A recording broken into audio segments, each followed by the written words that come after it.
Hello friends, welcome to our YouTube channel Utopia. আনাৰসৰ jelly আপোনালোকে ঘৰত কেতিয়াবা বনাই পাইছেনে?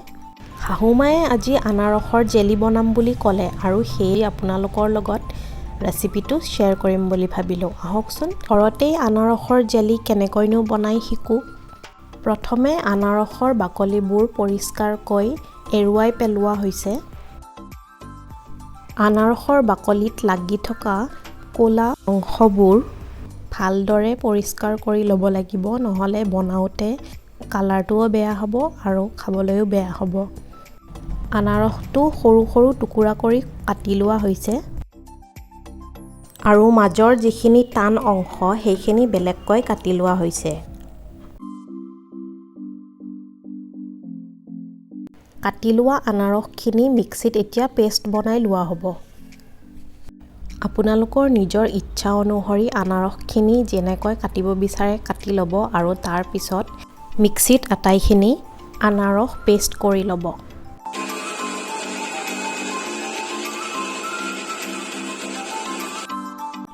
এয়া আনাৰসৰ পেষ্টখিনি এনে ধৰণৰ হৈছে। এতিয়া বাকি থকা আটাইখিনি আনাৰসে আমি পেষ্ট বনাই ল'ম।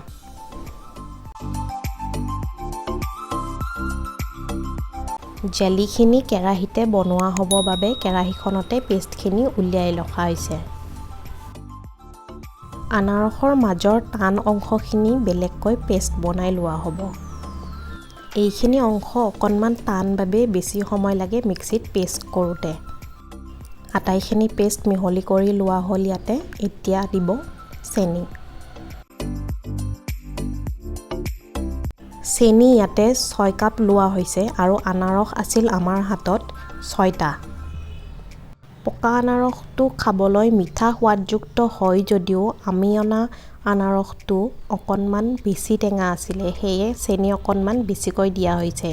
যদিহে আনাৰসটো মিঠা থাকে তেনেহ'লে চেনি কমাই দিব পাৰি।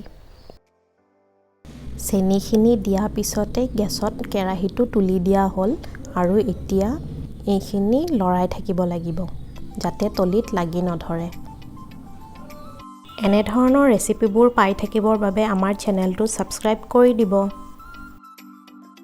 ধৈৰ্য আৰু সময় নহ'লে এই ৰেচিপিটো বনোৱা অকণমান কঠিন হয়, সেয়ে সময় উলিয়াইহে এই ৰেচিপিটো বনাবলৈ চাব।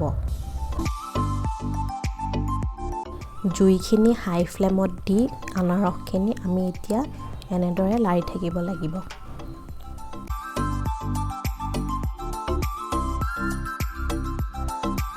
প্ৰায় এঘণ্টামানৰ পিছত আনাৰসখিনি এনেকুৱা ধৰণৰ হৈছে।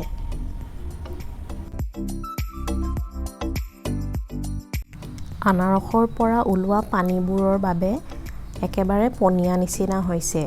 এইখিনি গোট মৰালৈ আমি এনেকৈ লাৰি লাৰি বনাই থাকিব লাগিব। গেছৰ ফ্লেমটো এতিয়াও হাই কৰিয়ে ৰখা হৈছে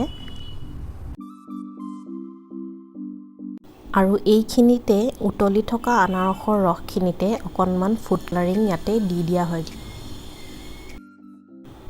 ঘৰত বনালে ফুড কালাৰিং এনেই নিদিলেও হয় আৰু যদিহে আপোনালোকৰ ওচৰত ফুড কালাৰিং থাকে হালধীয়া ৰঙৰ ফুড কালাৰিংটো দিব পাৰিব। আমাৰ ওচৰত হালধীয়া ৰঙৰ ফুড কালাৰিংটো নাছিলে, আমি সেইকাৰণে ৰেড কালাৰটোৱে ব্যৱহাৰ কৰিলোঁ।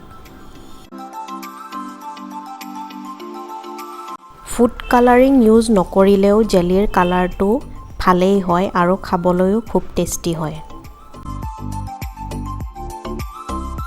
জেলিৰ কালাৰটো আগতকৈ কিছু সলনি হৈছে, এতিয়া আৰু অকণমান গোটো মাৰিছে। আৰু অকণমান সময় ধৈৰ্য ধৰি এনেদৰে লাৰি থাকিব লাগিব। বাৰে বাৰে লাৰি থকা আনাৰসৰ ভিডিঅ'খিনি মই দি থকা নাই, নহ'লে ভিডিঅ'টো বহুত লম্বা হৈ যাব। মাজে মাজেহে মই ভিডিঅ'টো কৰি আছোঁ যাতে আপোনালোকে গম পায় প্ৰথমৰ পৰা পিছলৈ আনাৰসখিনি কেনেকুৱা ধৰণৰ হৈছে। শাহুমায়ে বনোৱা কাহি পিঠা আৰু হোমমেড কেকৰ ভিডিঅ' কেইটা আপোনালোকে চালেনে? যদিহে এতিয়ালৈকে চোৱা নাই এবাৰ নিশ্চয়কৈ চাব আৰু কেনেকুৱানো হৈছে কমেণ্ট এটা কৰি জনাব। মই লিংক দুটা কমেণ্টত দি দিম। এইবাৰ আনাৰসখিনি প্ৰায় হও হও অৱস্থা হৈছে আৰু যিহেতু জেলিখিনি ঠাণ্ডা কৰিহে খাবলৈ পৰা যাব তাৰ বাবে আমি ঠাণ্ডা হোৱাৰ পিছতনো কেনেকুৱা হয় তাকে আপোনালোকক দেখুৱাম আৰু অকণমান পিছত আমি কেৰাহীটো জুইৰ পৰা নুমুৱাই দিম ইয়ালৈকে ভিডিঅ'টো চাই যদি ভাল লাগিল তেনেহ'লে লাইক এটা কৰি শ্বেয়াৰ কৰি দিব আমাৰ জেলিখিনি এতিয়া নুমুৱাব পৰা হৈ গ'ল আৰু এতিয়া এয়া ঠাণ্ডা হোৱা জেলিখিনি দেখুৱাবলৈ ওলাইছোঁ গুট মাৰি ধুনীয়াকৈ জেলি হৈ গৈছে